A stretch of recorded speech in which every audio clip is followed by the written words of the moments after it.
Good evening, ladies and gentlemen. This is your weekly episode of The Chop with Marvin Lee.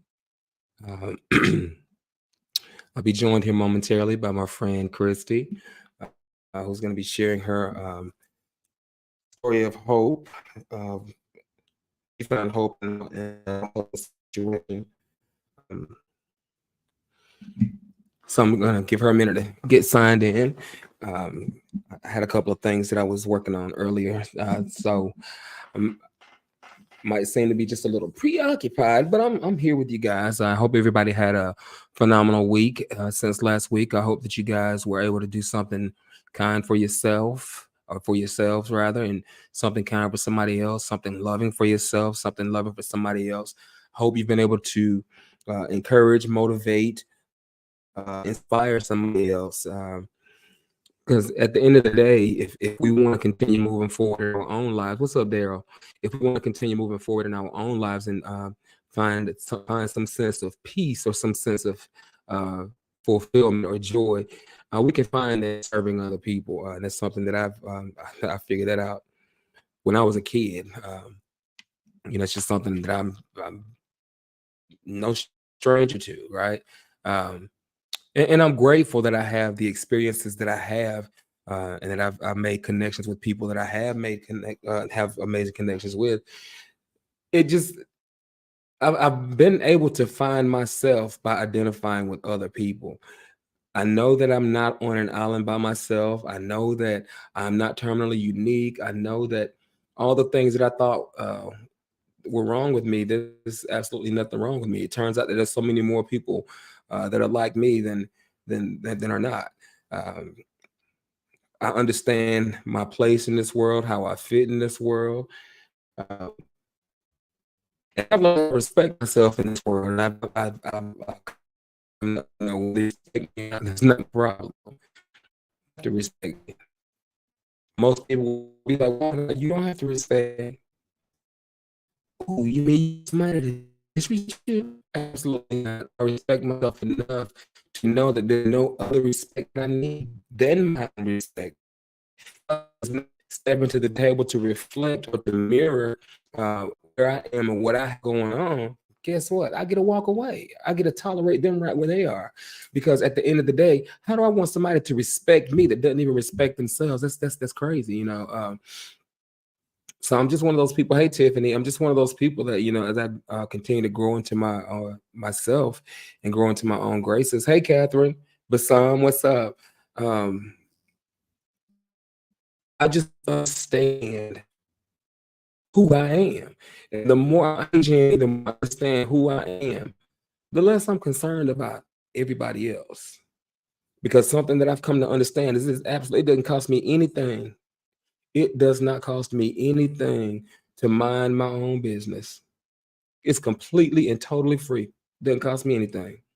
But it pays the greatest dividends, like peace. I don't have to deal with the drama, chaos, all but the extra. I mean, I'm extra as it is on my own. I don't need Kristie, I'm waiting on you to join me, sweetheart. I don't need to I don't need my own extra, that's just uh, but at the end of the day, grateful for who I am. I'm able to know who I am. I do I am because of that. Uh, Kristie, to Lord20 at gmail.com. I sent it to you. Um,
Well, hello, Christy.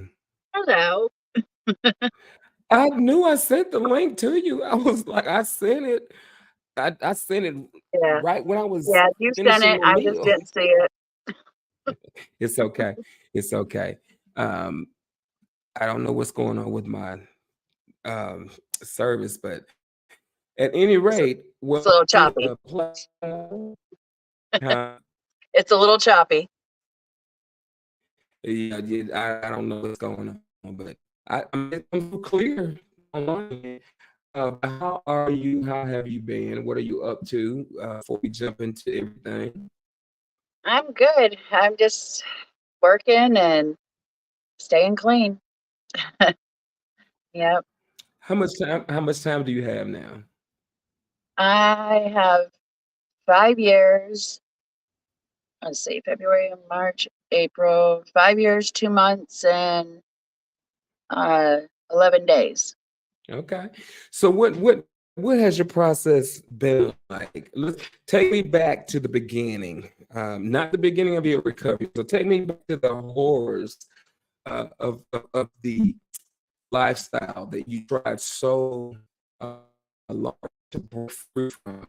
Take me back to those days before you bring me forward to the day when you found that light, that hope. And I want you to talk about that, but I want you to go back for a little bit because what I want to do is I want somebody to be able to hear what you're saying and have it resonate with them because maybe you're going to say something that I can't say and they'll hear something that they won't hear Right. when I say it. So, what does that look Yeah. like for you, Christy? Well, I mean, just quick trip to the back of where I started out is, my mom passed away in a car accident the day after my 26th birthday, and I lost my mind. I I tried to move, and I tried to this, and I tried to that to try to deal with it, and I couldn't. And 6 months later, I ended up in a spot where, you know, somebody was passing around some meth, and I picked up, and I really liked it. I have sleep Hmm. apnea. I have a host of other medical conditions and stuff. And I found out that when I used, it made everything go away. And like it made the pain go away. The not only the internal pain that I was feeling of, losing my mom, it made me not think about it all the time. It I started noticing that it also took away the pain of, just medical issues that were at that time undiagnosed. Now I understand, I have certain medical conditions that cause pain, and it's several medical conditions that cause pain. But I started noticing like I could do things. Not only was I awake, because sleep apnea is also one of my issues. I could stay awake. I could do things, get things done, and I didn't have to feel the pain from it, and the Hmm. physical pain or the emotional pain. And I used for a good 4 months, and my ex-husband was like, he saw me going down, you know, dark path, and he was like, enough's enough, and so he made me quit. And I remember, like clawing at the bed. I couldn't even stand to have sheets on the bed. Just that detox, like that's the detox I remember. And so I was able to quit. And let's There's, fast there's forward something you 16 years. there's, Go there's ahead. something you said just a moment ago. You said that when you first used the meth, that it made you forget things. In terms of Mhm. it took away the pain, uh, the feelings, like the different things. And as you were saying that, because that's the deception, and because I was the same way with any substance. I don't really talk about the substance I use if it was a substance I used it, right? Uh, Right.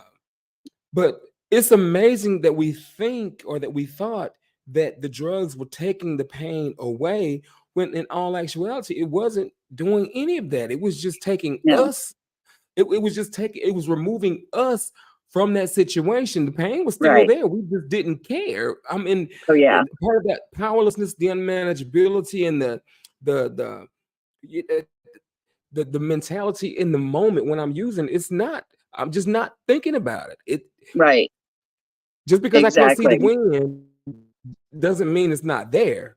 So Right. just because I wasn't aware of the pain, it didn't mean the pain wasn't there. It just means that I'm so focused on this drug and now the Yep. effects of this drug that I'm not thinking about the the light bill, Oh the yeah, wife, the exactly. husband, the kids, the job. I'm not thinking about any of this stuff. I'm not thinking it, and that's where Right. the unmanageability came from. But you were about to say, I know you said that your husband had made you quit, and you were talking about your detox experience. Right. Talk a little bit more about that in terms of what did that process look like for you? How grueling or how gruesome, how how much of a Oh, what was that process like? I like I said, I couldn't even stand the sheets on the bed. I couldn't stand the skin that I was in. It was just everything was just crawling. I was miserable, and I just felt like I wanted to die because, and especially since I knew something that would make it all go away. Mm-hmm. The problem is, like you were just saying, it's not that it necessarily went away, because let me tell you, all that shit was still there when Mm-hmm. when I came out on the other side, and Mm-hmm. the drugs were getting out of my system. All that shit was still there. Every bit of it, that pain, the hurt, being tired all the time, all of it was still there. You know, Mm-hmm. the drugs didn't take it away. It, it pushed it Delayed it. aside, yeah, Yeah. exactly. Yeah. Just pushed it aside, and it was just sitting on the sidelines waiting for, me to get clean. Right. And I say get clean, but like I still drank, and occasionally, during there was a 16-year gap of my DOC. Um and I was not in recovery. I didn't do anything towards any recovery related anything. I didn't um I there was like the relationship that I was in was very abusive. And that's one thing I always say is, that time when, when he had me, come off that drug, was like that was like one of the best things that he ever did for me. Mm-hmm. And the crazy thing is, like, he didn't immediately stop also. I mean, like, he tried it first, and I saw how, like, he was acting on it and everything, and then that's when I used it, and then, I, like, thought it was okay. But I was going, like, head first really fast. Mm-hmm. And he was like, "Okay, you need to slow your roll. Like, you need to slow your roll." Because I So, was so let me so let me ask you this, because and condolences about your mom. I know you said that it was the day after your 26th birthday you lost your mom in a car accident. So prior to that time, you had never used any substances in your life. I yeah, I had drank a little bit, smoked some weed, and, just, like, the normal, just casual stuff. And, like, even even when I smoked, it was more of a social thing. I didn't like how I felt. I mean, I'll just be straight up and, out there with it. I got high, got horny, and went to sleep before I could do anything about being horny. So it was like it's kind of a pointless thing for me. So I was Right. just like, you know, like, why am I doing this? But then my ex-husband, he was really into it, and like, every once in a while he'd be like, "Oh, I hate partying by myself," and, like, so just to basically shut him up, I would smoke it with him. But it was one of those things, that there was probably an argument that happened beforehand before I finally said, "Okay, fine," you know. And when I would drink, it was like, um, I would choose whether I was going to get blasted that night, or if I was just going to have a drink or two. Mm-hmm. Like I had, control over, alcohol, because I could make that choice. Now, not to say every single time. Like, there might have been a time that, a couple times that I felt like oh, I'm just going to have a couple drinks. But then, next thing I know, everybody's drinking way too much. And I was right there with them. But that was one of those like rare occasions. Um, but when I found my DOC, that was my love affair. Mm-hmm. Mm-hmm. Um, and I'll get more into when I say love affair, what I mean exactly by that a little bit later on. But it was a true love affair. This is your. I mean, you just flow with. I'm gonna follow along with you, and I'll ask the questions. You're basically sharing your story, Mhm. because at the end of the day, it starts out as a love affair, and then it turns into an abusive relationship, and then it Oh yeah. turns into a nightmare of a relationship, and then it finally gets to a Mhm. place where it's detrimental to your survival. So at that point, what does it take for you? What is it that happens that finally triggers you into saying, you know what, no more. I know this started out fun for me, and this I thought is what I wanted, but there's something that's just not right about this. And this is Right. unbecoming of me as an individual. This is unsettling for me. What was that process like for you? Honestly, that process before I quit 5+ years ago, I didn't hit that point before I quit. And I know that sounds very strange. After I had quit, after the 4-month run, 16 years fast forward, left the abusive marriage, went down to Florida, started my life over, thought I was doing really good, got remarried, and thought that was going to be going great. But 3 months after I married him, I found out a lot started that shouldn't have been brought into a marriage 3 months prior. So that marriage, I don't even think it lasted a year.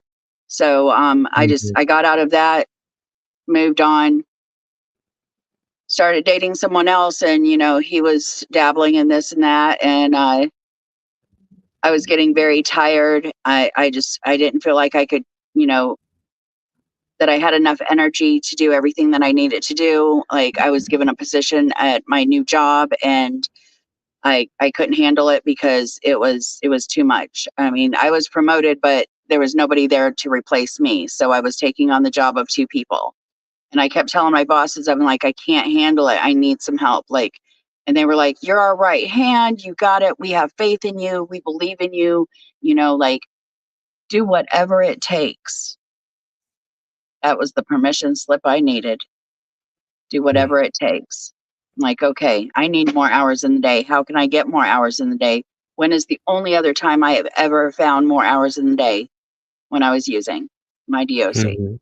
Mhm. So I purposely went out and sought it out.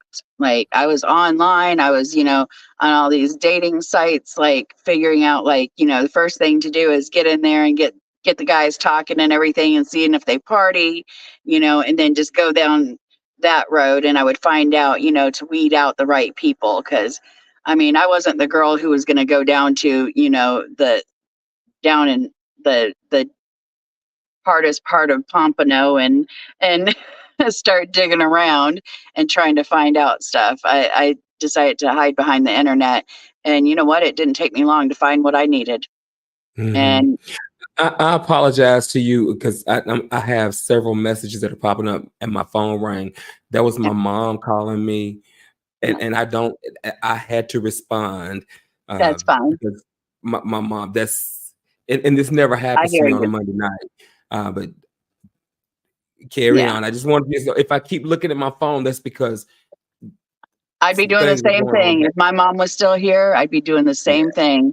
Yeah. And So and more than likely, before we're done here, my dad will call. I'm yeah. almost putting money on it. Yeah.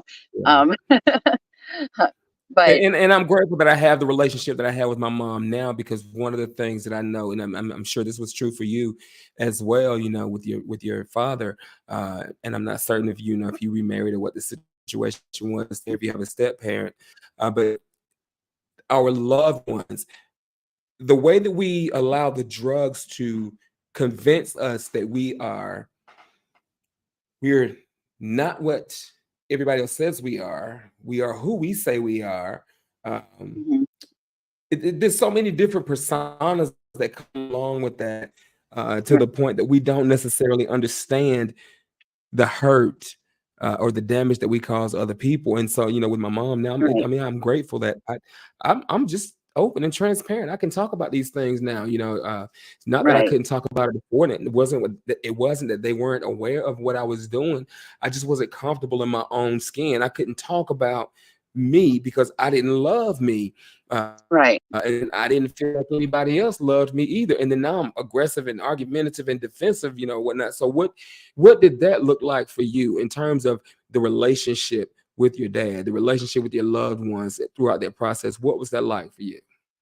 Well, with my dad specifically, the dad I'm talking about is my bio dad, and we really didn't have much of a relationship at all, and now, hindsight's 2020, and he'll tell me all the time, like, why didn't you reach out to me? Why didn't you contact me? Why didn't you let me know? Whatever, blah blah blah. I'm like, we didn't have that type of relationship, like I couldn't, and plus I didn't want to, Hmm. there was still so many resentments and stuff that's behind all of that, like he, from what I've been told, he walked out on my second birthday, and I didn't meet him again until I was 15. And then there was ended up being, a court case where I might have taken charges out on him. And, like there was there was a lot in the in between. And really, it's since I got clean is when we really built our relationship, and now he calls me every day. Hmm. Um, but my stepdad, he's the one who raised me, and he's the one who, like, I don't get to talk to him as often, but he's, he's a more of a quiet person, whatever. And I know, like, I spent so much of my life, like you, I'm a Leo, so I know you understand. Like, we strive to show people like who we are and that we can do whatever. Especially if somebody says we can't do something, watch me, watch me. I'm Like, not so much like that. I'm not so much like that anymore. And I'm going to tell you why. For me, I've learned, you know what? Gangsters move in silence. That's right, just my thing now. right, I don't. right, Everybody doesn't need to know my next plan, because guess what? exactly. If you know Yep, my next move, you can lay a trap for me. If you don't know what direction I'm coming from or headed to, you can't counter me. So exactly. I And just that's my growth today too. I'm right there yeah, with you, yeah. because I used to look at Leos like there's two Leos. You have the look at me Leos, and then you have the I know everything. I mean, I'm Mr. Right, Mrs. Right, whatever. We know everything, and I found that for a long time I was just the, I'm right about everything. And then I became, a merge between that and the look at me Leo when I was using, because I was so silenced in my first marriage that I didn't know how to have a voice. And it's crazy because one thing, like, I can't be mad that I'm an addict, and I know that sounds very strange, but I learned a lot about myself in active addiction, into, and of course tons more after getting clean. You know, like I said, when I came into this process, like, I didn't want this. Mhm. I did not want to get clean. I I don't think got any of us arrested. do. I don't think any of us do. Which that's why a lot Right. of us go kicking, screaming, scratching, clawing. It's not that Yep, it's not that there are those who don't want it, because there are those we do. exactly. The disease is so powerful and um so just powerful and so Mhm. destructive and so um overbearing, overwhelming. Um any demonstrative word that you can throw in right there Right. to describe it, that is what it is. And it's like it just grips you, and it eats away at your whole soul. Oh and yeah. and and and the part of you that wants to make a decision to do the right thing, say the right thing, go to the right place, be around the right people. It's like you become something that you never thought that you would be. Um, Right. and for me, it's sitting here now looking back. I'm so grateful that we were able to make it out. So grateful. Right. Right. Exactly. Yeah. And, when you talk about how, you know, basically that monster inside of us, I mean, when I speak at meetings and stuff, I often, I let everybody know. I mean, I had become a lying, cheating, drug addicted, drug dealing whore, an active addiction. And that's where using took me. I became all of that. And all of that are things that I've despised before. I remember looking at my ex brother in law who was an addict. And I'm like, and every time my sister in law would say, well, he slipped again, I'm like, bubble wrap the motherfucker because I'm sorry, my mouth, Yeah. bubble wrap it because, he's going to break something eventually, And I remember being that judgmental about another addict. And then here I sit. Hi, my name is, and This is to not. You were talking about this earlier. The self-righteous aspect of things, because I was, and my family knows this about me. I was a kid. I was just, I love books. I love knowledge. I was a little brainiac, and it's not that I tried to know more than anybody else. That was my thing. Knowledge, information. I had a knack for information. I had a knack for numbers. I see a number one time, I can memorize. My memory is really good, even up until this day. I'm the same way. It's just like I see something, I memorize. I don't let it go. If I hear something that like hear historical information, things that I know, you can't unknow what you know. Um, right, and something that I always felt. What's up, Jared?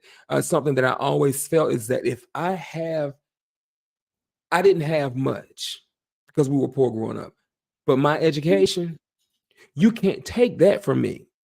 That's the right, one thing that it belongs to me, and you can't right, take that from me. And I showed a great amount of pride in knowing what I knew right, until it got to the point that I was trying to outwit everybody else. And um, I weaponized my intellect as a kid. So that's where the manipulation started for me, and the conniving. And my mom would even tell you this, and I remember her saying this. I was one of the most manipulative, vindictive, conniving people that you would ever see, right? Um, right, and a lot of that just it had to do with see me. It got me noticed. It brought me attention. But I know now that all attention is not good attention, but I didn't know that then. right, But when I was able to connect with the people who had the substances, right?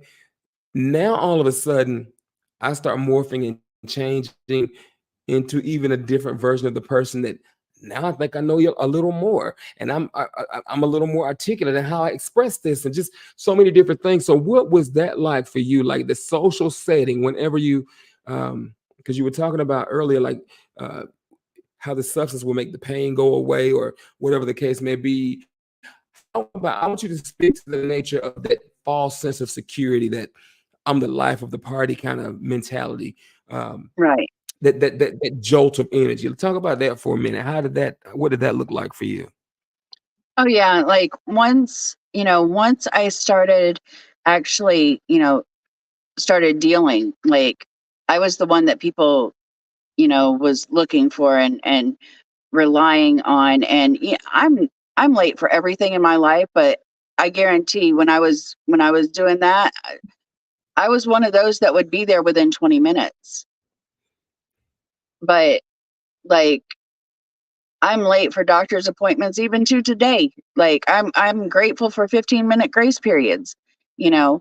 And because I was within 20 minutes, I mean, any of us that's ever used know that that's like that's the dealer you never find, because they're 3 days away and only 20 minutes away all the time. They're 20 minutes away and 3 days later you might see them, but because I was the reliable one for once in my life, like I was the one that they called, they knew that they could count on. And then I ended up,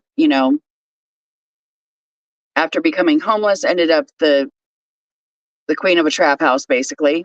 And so I was the one who pretty much called the shots there. And having all that power coming out of a marriage where I didn't have any, like, talk about going to your head. Like, it really went to my head. And a lot of times, even today, the lifestyle is one of the hardest things to break. Even after I've got clean, I went back to the trap house. I tried to hang out there. How I left clean? Only A lot because of of my higher a power. lot of people make that mistake. Yeah, a lot of people make that mistake. And let me ask you this: how does that make you feel? Like, because I was just listening to you when you made the comment that um, when I did that, I was always on time, and we know what that is. I was always on time. I was Mhm, reliable. Um, because you're one of many, and I've struggled with this myself.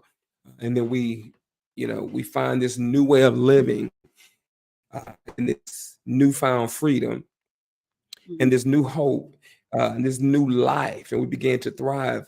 But now all of a sudden, it's like, yeah, we are a little tardy, not just a little tardy. We're not showing up, or mhm. um, if how does that make you hear yourself say that? Kristie, not punctual, Can you their repeat life that of last recovery. thing? You're breaking up real bad right now. How does that make you feel hearing yourself make that comment? Uh, when you were using, you were reliable. You were always punctual. Now Mhm, that you're not using, and this is your new life, that life of freedom, and you're not mhm. punctual, not on time. How does that sound to you when you say that? Oh, I can't stand it. I'm like, and it's like I try to. I'm like, that's one of those things that is just a thing that I'm constantly like working on. I'm like, okay, I'm gonna leave at this time. Like, I'll set, all these alarms and stuff, and it's like, not even being able to understand how I can be punctual when it came to that, but when it comes to doctor's appointments and stuff, I'm grateful for a 15-minute grace period because, you know, for some reason I'm always running late. And for a long time, I would get mad about running late, but then I always think about now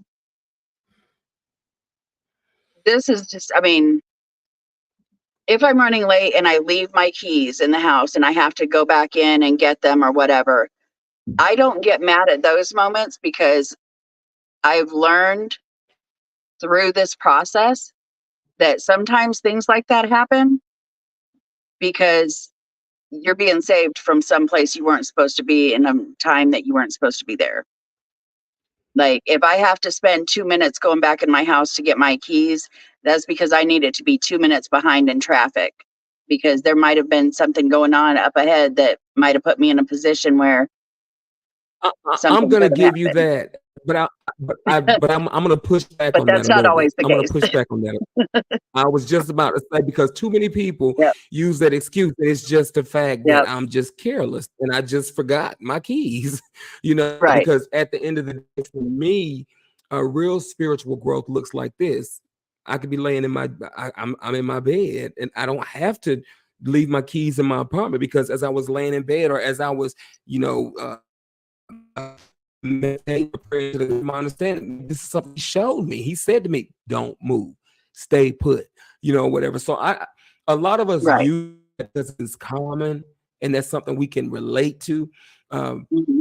but I just want to not to say that it doesn't happen just the way you described it, but also at the same Yep. time, I think too many of us use it as an excuse. Something was going to happen. Yeah, something was going to happen. You were going to get to your destination earlier or on time. Right. You Exactly. know. And and um, and most of the time, it's just because I did not plan properly. I didn't make sure that I had That everything lined up, and then therefore I was late. But the example, and yeah, the that's where I was example I was going with giving, that. yeah, the example I was giving is like a rare thing. You know, Right. that's not, if Mhm. that happens every single time, then that's not God's great intervention. That's, we know what that is. Improper That's planning. I need to go. Yeah, that's I need to get some ginkgo biloba so I can improve my memory. Right. uh, Exactly. but this, I hate to do this because I am enjoying this, but my mama never called me twice in a row. She called before, she's called again, and she just left. Betty is not playing with me tonight. Something is, which she called me, and it's, I don't talk about things, right? So there are some things that are going around home right now. So if you call Mhm. me twice, it's important. So what I Right. want to do, I want to allow you to give a word of encouragement, a word of hope, motivation, inspiration, whatever. I want you to say whatever flows from your heart to those that are watching you right now that might be struggling, that are looking for Right. answers, that seeking help. They turn their lives around and be on that path where they can live a life of goodness, a life that they're thriving in. Because I've got to call my Right. mom back. I don't, Oh yeah, because now my absolutely. mind is like, oh God, Right. No, what no, that's fine. what what Um, what is what is your knowledge? What is your wisdom? yes. So just, just to sum everything up, like I found out my DOC was the greatest love of my life because I remember speaking about it and saying, hey, like I felt things that I never felt for another human being. And that's when I knew that I never really understood what true love was because I never felt that way about a human as I did when I spoke about my drug of choice. And then so basically to wrap, like I said, wrap it up, three arrests in 6 months.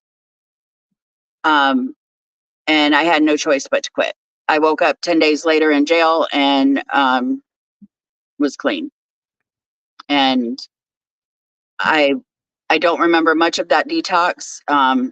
That's why I can only go back to, the first time I detoxed on my own, that how bad it is.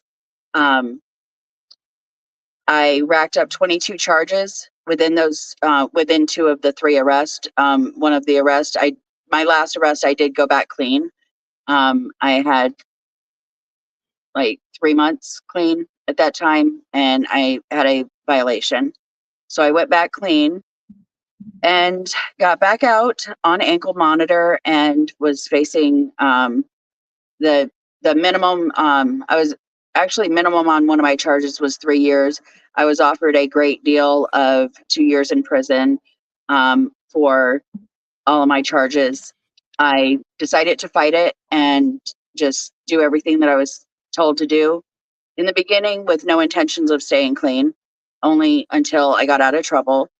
But somewhere along the working the 12 steps with a sponsor, I decided I wanted to stay clean.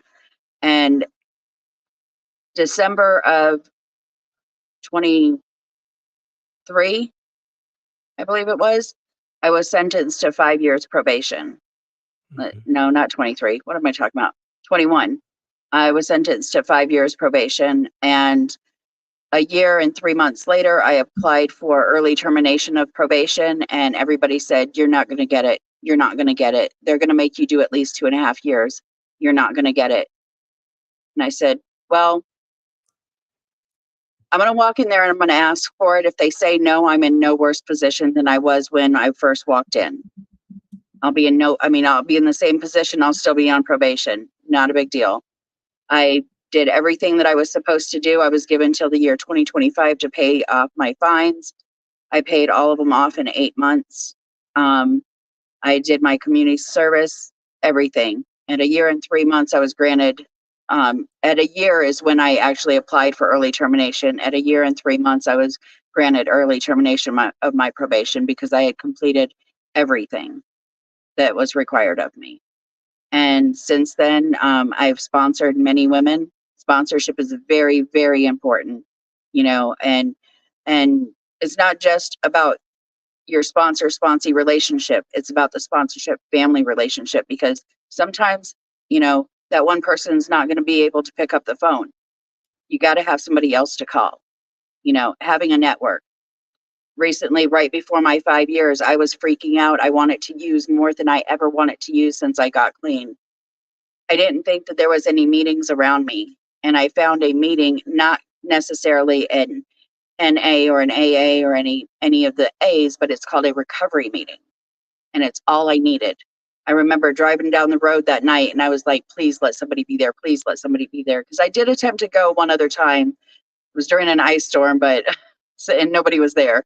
So this time I was like, please let somebody be there. And I drove up to the building. I saw one car and I said, that's all I need, because all it takes is two people to have a meeting. I saw one car. And by the time the meeting started, there was like 8 of us.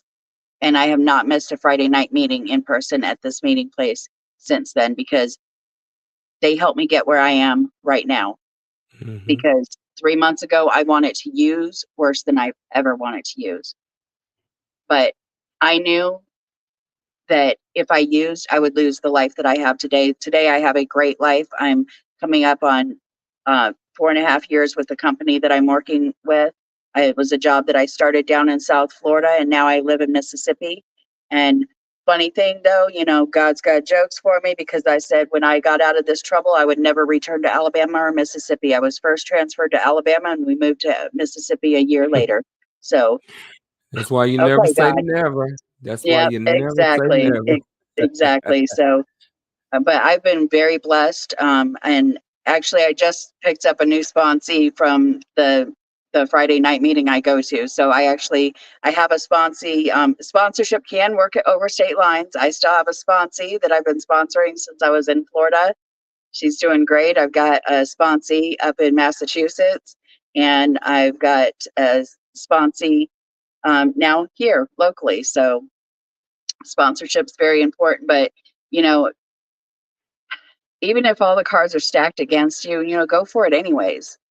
But the only answer, I mean, the only question, the only stupid question is what I'm trying to say. The only stupid question is the one that's never asked. I was told you're never going to get early termination at 1 year and 3 months, or 1 year or whatever. It took 3 months to get my case heard. And I went in there with everything. I went in there with character reference letters. I documented everything. I documented every time I completed a step. I documented everything. And I had copies for everybody. I came in there looking like I had my shit together. And, miracles happen. And Absolutely. even though Absolutely. I didn't So, even want this, but here I am. so my takeaway is it sounds like this process is one that works and it doesn't require our permission. It only requires our participation. And one Yeah, guarantee is that things will get better if we stay in the process, no matter how good exactly. things feel or no matter how bad things might seem to Right. feel. As long as we stay in the process, Yep. we're going to And be man, I've okay. seen your growth. I've seen your growth. I was like, I remember seeing you outside the old Serenity, man. And I mean, I was like, who does he think he is? He coming here all loud and proud. I thought I was me, I and I'm was still me. thinking, I'm just a quieter version of me. I'm just a more put exactly, together exactly. version. And that's what I love about you. Yes, I'm more secure. Now, don't get it twisted. That energy is still there, but I know We when to all know tap when you're in the into it. room. Like, I know. Well, somebody made a comment to me last week, as a matter of fact, or the Wednesday before. No, it was last week, and this really touched my heart. And they said to me, and this is somebody that has a significant amount of time, somebody that I look up to. They say, you know what? Something about you, you can feel your spirit. Your spirit enters the room before you do. Hmm. And that, for me, that was the greatest compliment anybody could pay to me, Right.